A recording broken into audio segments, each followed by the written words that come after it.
지난 두 편의 영상에서는 뒷고기가 어떻게 시작되었으며 왜 김해에서 시작되었고 그리고 뒷고기의 범위는 어디까지인지 알아봤습니다. 그럼 이제 본격적으로 뒷고기의 맛을 한번 알아보는 시간을 가져볼까 하는데요. 우선 뒷고기의 각 다양한 부위들의 맛은 어떤 특징들이 있으며 그리고 우리가 가정에서 좀 더 손쉽게 뒷고기를 그리고 이 뒷고기의 맛을 충분히 끌어낼 수 있는 방법은 무엇인지 한번 알아보는 시간을 가져보도록 하겠습니다. 먼저 김해에 있는 뒷고기 전문점을 찾아서 뒷고기 중에서 머리 부위의 맛을 한번 보도록 하겠습니다. 요게 아까 이쪽 돼지 머리살. 돼지 머리살. 이쪽 머리살 쪽에 있는 지방들은 약간 서걱서걱한 느낌이 있어요. 그렇지. 이제 스글스글. 아까 소고기하고도 안 바꿔 먹는다 하는 요거 하면 되지. 올살 옆에 있는 거 아까 그 마블링 들어야 되는데 이거는 꼬고 나니까 진짜 돼지 소고기 같은데. 이거는 소고기 살짝 하면 돼. 우리 소고기하고 나름대로 부위가 이 맛이 다 틀리기 때문에 요 안에 육즙이 살 나온다 이거거든. 여기 아까 그 눈살이라 하는 눈살이. 요거는 지금 볼살 요쪽은 돼지고기라고 안 믿겠는데? 네, 그렇지. 그 완전 시시한 사람들은 소고기도 이건 안 나가면 나가네 이 맛을. 요거는 아까 눈밑. 예, 눈살. 눈살. 네, 눈살. 네, 눈밑살. 그것도 쫄깃해. 진짜 이건 딱 살코기만. 네, 살코기만. 근육만 딱 있는데. 그건 쫄깃합니다. 네. 식감이 쫄깃하고. 지방 부분이 서걱서걱한 느낌이랑 근육이 서걱서걱한 느낌이 다르네. 그 부위의 특징을 알고 이렇게 사장님이 시키는 대로 먹으니까 돼지머리가 진짜 다양한데. 근육이나 지방이 좋은 거는 뭐냐면 더덕 씹을 때 그 느낌 있잖아요. 더덕 씹으면 아삭아삭아삭. 예, 근데 부드럽게 씹히는 거. 딱 그 느낌. 그리고 끝에는 또 지방 부분은 요 찹쌀떡 씹는 것처럼 뒤에 쫄깃쫄깃하게. 그러니까 지금 요 머리살 하나만 가지고도 이 8개 부위를 가지고도 식감으로 얘기하면 똑같이 한 8가지 식감이 나오는 것 같아요. 재밌어. 그러니까 일단 네, 제가 여러분들 대신 먼저 맛을 봤는데요. 이게 굉장히 재밌는 게 이 머리라는 부위들은 비단 돼지뿐만 아니라 생선들도 마찬가지로 여러분 참치머리 이런 거 좋아하시죠? 그러니까 머리에 붙어 있는 근육들은 굉장히 미세하게 움직이고 그 위치마다 움직임의 정도가 다르기 때문에 아주 적은 부위지만서도 아주 다양한 맛을 냅니다. 그리고 이 지방 부분도 이 몸에 있는 지방과는 다르게 콜라겐이 많기 때문에 씹는 맛이 굉장히 각별하죠. 그래서 의외로 돼지 머리를 한번 드셔보시면 굉장히 흥미롭고 뭐라 그럴까 재밌다, 재밌게 먹을 수 있다라고 아마 느낄 수 있을 것 같습니다. 네, 1.2kg 정도밖에 나오지 않는 돼지 머리 부위에서 이렇게 다양한 맛이 난다라는 것을 저도 사실 새삼스럽게 알게 됐습니다. 자, 그럼 머리고기에 이어서 뒷고기의 출발이었던 특수 부위들, 그 특수 부위들은 어떻게 즐기는 건지 좋은지 이번에는 음식점을 찾아가지 않고 제가 직접 한번 맛을 보도록 하겠는데요. 왜 그러냐면 사실 특수 부위들은 지금은 사실 대부분의 부위들이 삼겹살보다 비싼 가격에 판매되고 있습니다. 그래서 음식점에서 먹기에는 좀 부담스럽죠. 그래서 이러한 특수 부위들은 마트나 정육점에서 판매가 되고 있기 때문에 이렇게 직접 사서 집에서 좀 더 간편하게 그리고 그 맛을 충분히 즐기는 방법을 제가 직접 한번 확인해 보도록 하겠습니다. 자, 지금 제 앞에 놓여 있는 것은 3가지 종류의 이제 특수 부위들이 놓여 있는데요. 여기 저 오른쪽에 있는 것은 이제 갈매기살, 삼겹살 쪽에 붙어 있는 살이고, 그 다음에 이제 중간에 있는 것은 항정살, 이 돼지의 목과 앞다리 쪽을 연결해주는 요 부위고, 그 다음에 이제 등심 덧살, 흔히들 가브리살이라고 말하는 건데, 이 등심 덧살은 이제 돼지의 등 쪽에 등심 위를 보호하는 근육이라고 할 수 있습니다. 그 다음에 이런 근육들이 가장 큰 특징은 뭐냐면 운동량이 많다는 점입니다. 이 운동량이 많은 부위들은 근섬유가 발달하게 되고, 근섬유가 발달하면 육즙을 많이 갖게 됩니다. 특히나 부위로 했을 때는 풍미가 매우 좋죠. 그 고기 특유의 이런 풍미가 좋고, 그 다음에 감칠맛도 뛰어나고. 그래서 이런 특수 부위들은 뭐 양념을 해서 먹거나 이렇게 하지 않고 구이용으로 아주 적합한 부위들인데, 문제는 이 부위들이 많이 나오지 않는다는 점입니다. 갈매기살, 등심 덧살, 항정살 이런 부위들은 지육 전체 무게에 크게 영향을 미치지 않는 그런 부위들이었고, 그러다 보니까 이제 이 정형하시는 분들이 정형을 하면서 이렇게 잘라내더라도 크게 이렇게 문제가 안 되는 그런 부위였죠. 그래서 이런 부위들을 흔히들 이제 정형을 하는 기술자들, 정형사들 이런 분들을 영어로는 부처라고 하죠.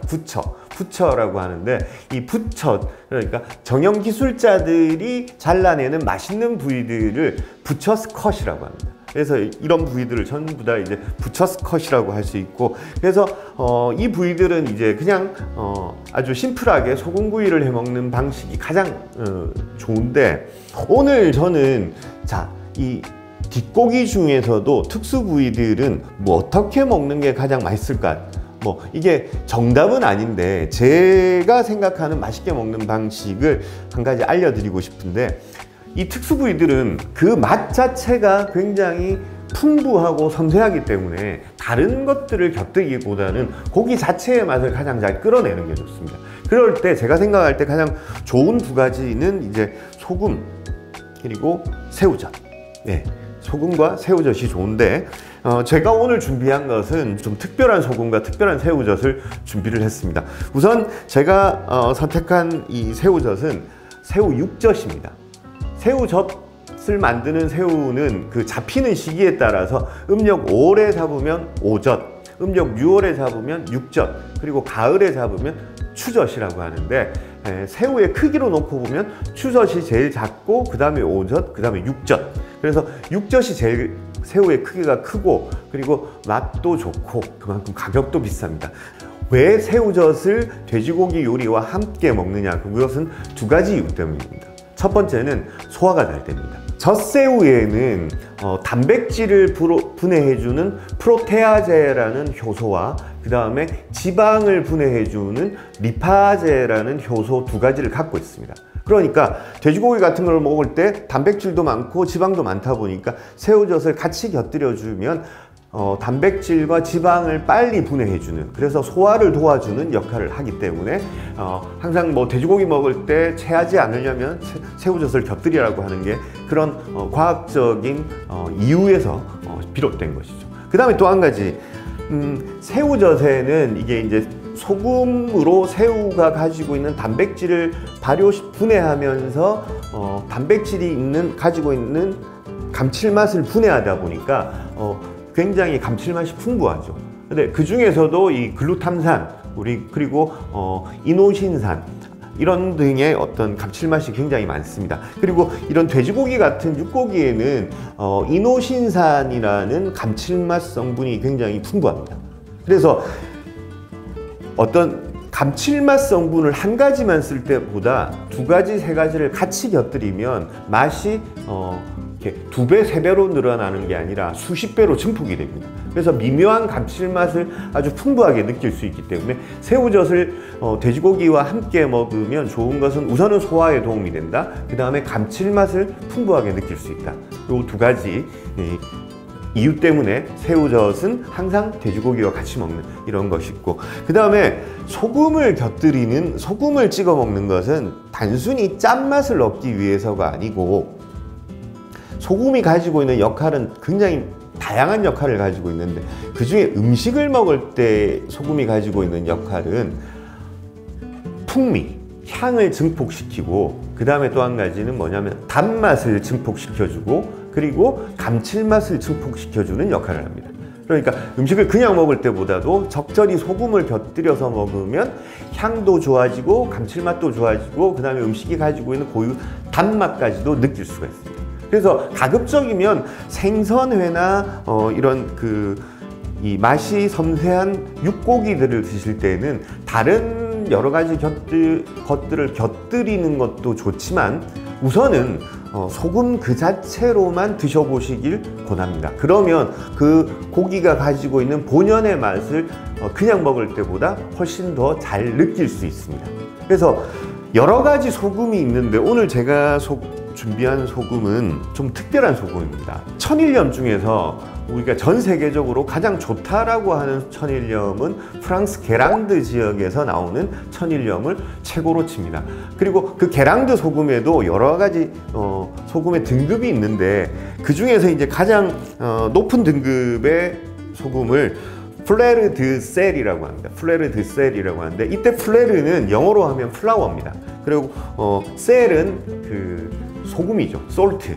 그래서 플레르 드 셀은 영어로 하면 플라워 오브 솔트인데 우리 한국말로 직역을 하면 소금의 꽃이라는 뜻입니다. 그만큼 좋은 소금이라는 뜻이기도 하거니와 간을 맞춘다기보다는 그 음식이 가지고 있는 풍미와 단맛과 감칠맛을 끌어내기 위한 그런 용도로 소금을 사용합니다. 그래서 제가 오늘은 새우 육젓과 그 다음에 플레르 드 셀 소금하고 같이 이 특수 부위들을 한번 먹어보도록 하겠습니다.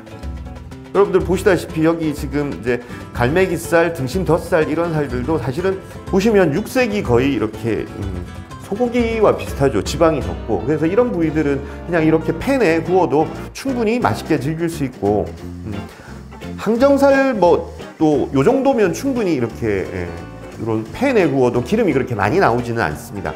그렇기 때문에 그래서 우선 제가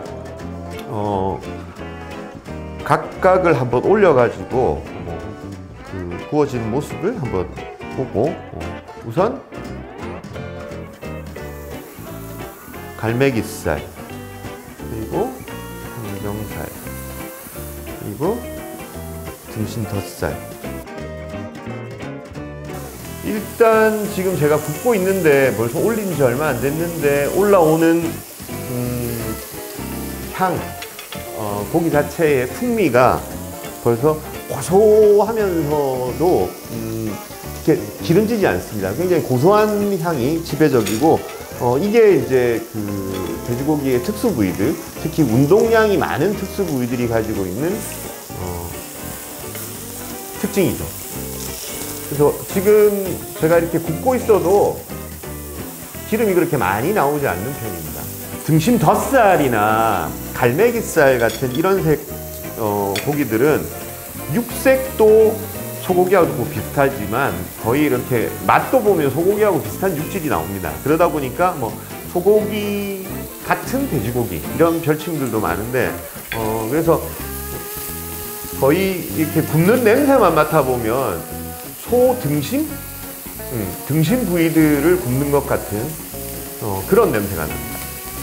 특수 부위들은 그렇게 바짝 익혀서 드실 필요가 없습니다. 육질 자체를 즐기고 그 다음에 풍미가 좋기 때문에 너무 구워버리면 육즙도 다 날아가 버리고 그렇기 때문에 다른 돼지고기 구울 때만큼 그렇게 많이 구우실 필요 없습니다. 갈매기살은 구워 놓으면 소고기를 구웠는지 돼지고기를 구웠는지 잘 구분이 안 됩니다. 우선 소금에 제가 찍어서 한번 등심입니다. 등심, 소등심. 이건 정말 소등심 하고 이렇게 말 안 하고 먹으면 모를 정도로. 그 다음에 등심 덧살. 정말 얘는 아주 부드러운 찰떡을 씹는 듯한 그런 육질이고, 그 다음에 갈매기살에 비해서 풍미가 좀 약한데 그 풍미가 오래 지속되는, 그래서 이렇게 씹으면 씹을수록 맛이 나오고, 소금과 같이 먹으니까 특히나 이렇게 계량드 소금하고 같이 먹으니까 이 육질보다는 풍미하고 감칠맛이 굉장히 뛰어납니다. 그리고 끝에는 이렇게 단맛이 돌고, 그리고 항정살. 누구나 좋아하죠. 사실 항정살이 일반적으로 삼겹살 가격에 비해서 삼겹살이 보통 제일 비싼 가격, 돼지고기 부위 중에서 제일 비싸다고 생각하시는데, 항정살은 그 삼겹살 가격보다 한 2배 정도 비쌉니다. 우리 국내산 항정살 같은 경우는. 왜 그러냐면 삼겹살이 가지고 있는 모든 맛을 내면서 삼겹살보다 훨씬 씹는 맛도 좋고, 그 다음에 육즙도 풍부하기 때문에 느끼하지 않고. 새우 육젓을 한 점씩 올려서 이 좋은 새우 육젓과 특수 부위가 만나니까 와, 이게 감칠맛이 그냥 증폭돼 가지고, 그리고 이 돼지고기의 풍미와 새우의 풍미가 이렇게 서로 이렇게 싸우듯이 이렇게 하면서 입속에서 굉장히 행복한 뭐라 그럴까, 행복한 결투가 벌어진다. 제가 오늘 3가지 종류의 특수 부위를 소금과 그리고 새우젓만 곁들여서 이렇게 맛을 비교해 봤는데, 흥미로운 것은 이제 특수 부위 전문점에서도 먹을 수 있지만, 그다음 마트나 이런 정육점에서 원하시는 부위 혹은 선호하시는 부위들을 사서 이렇게 간편하게 먹을 수 있다는 거죠. 그리고 가장 큰 장점은 고기 자체가 가지고 있는 맛이 아주 다양하고 풍부하기 때문에 뭘 이것저것 곁들이실 필요가 없습니다. 그래서 아주 간단하게 새우젓과 소금 정도만 있으면 충분히 그 특수 부위의 맛을 즐길 수 있다는 점. 특수 부위 뒷고기의 아주 장점은 심플하게 즐길 수 있다는 것. 그리고 이렇게 고기 먹기 위해서 많은 걸 장만하지 않으셔도 된다는 점. 그 점이 우선 아주 큰 장점이라고 할 수 있겠습니다. 예, 지금까지 이제 머릿고기 그리고 특수 부위들을 맛봤는데요. 사실 저도 다양한 부위를 꽤 오랫동안 먹어왔다라고 생각을 했는데, 머릿고기에서부터 이렇게 특수 부위들이 다양한 맛을 가진다는 거, 그리고 참 매력적입니다. 돼지고기지만 소고기 못지않은 그런 육질과 풍미도 가지고 있고, 그리고 무엇보다도 기호에 따라서 다양하게 즐길 수 있다는 점, 그리고 특수 부위들 같은 경우에는 가정에서도 이렇게 간편하게 즐길 수 있다는 점이 아주 장점이라고 할 수 있고, 저는 이게 정말 뒷고기가 가진 가장 큰 매력이라고 생각을 합니다. 그리고 우리가 뒷고기에 대해서 좀 더 주목해야 될 어떤 사회경제적인 그 장점이랄까, 사회경제적으로 중요하게 봐야 될 게 뭐냐면, 우리나라는 돼지고기 소비량이 가장 많음에도 불구하고 몇몇 부위를 지나치게 선호하는 경향이 있습니다. 대표적으로 삼겹살, 목살, 갈비, 이런 부위들을 중점적으로 먹다 보니까 돼지 전체 가격 중에서 이 부위들이 차지하는 가격이 엄청나게 크게 차지하고 있습니다. 그러다 보니까 돼지 가격이 자연스럽게 올라갈 수밖에 없죠. 저는 특수 부위를 우리가 좀 더 관심을 갖고 즐겨야 되는 어떤 첫 번째 이유가 여기에 있다고 생각을 합니다. 돼지고기는 우리가 생각하는 것보다 훨씬 더 다양한 맛을 가지고 있습니다. 그리고 어떤 부위는 아주 저렴한 반면에 어떤 부위는 생각보다 비싸죠. 근데 이런 부위들을 다 함께 즐기다 보면 평균적인 가격은 그렇게 비싸지 않다라는 거죠. 그리고 우리나라 전체적으로 봤을 때도 이렇게 돼지고기의 다양한 부위를 즐긴다는 것은 그만큼 돼지고기 맛도 다양하지만 가격도 사실 좀 더 저렴하게 즐길 수 있는 하나의 방향이 될 수도 있습니다. 사실 우리는 삼겹살을 너무 좋아하다 보니까 전 세계의 삼겹살을 거의 다 수입하고 있기 때문에, 이런 것 때문에 이제 돼지고기의 전체적인 가격이 오르거든요. 그래서 뒷고기의 가장 큰 장점, 다양한 부위를 즐김으로써 돼지고기의 매력을 충분히 즐기면서 가격은 조금 더 저렴하게 즐길 수 있다는 이 점이 뒷고기에 있어서 우리가 꼭 기억해야 될 점이고, 김해 뒷고기가 가지고 있는 가장 큰 장점이라고 저는 생각을 합니다.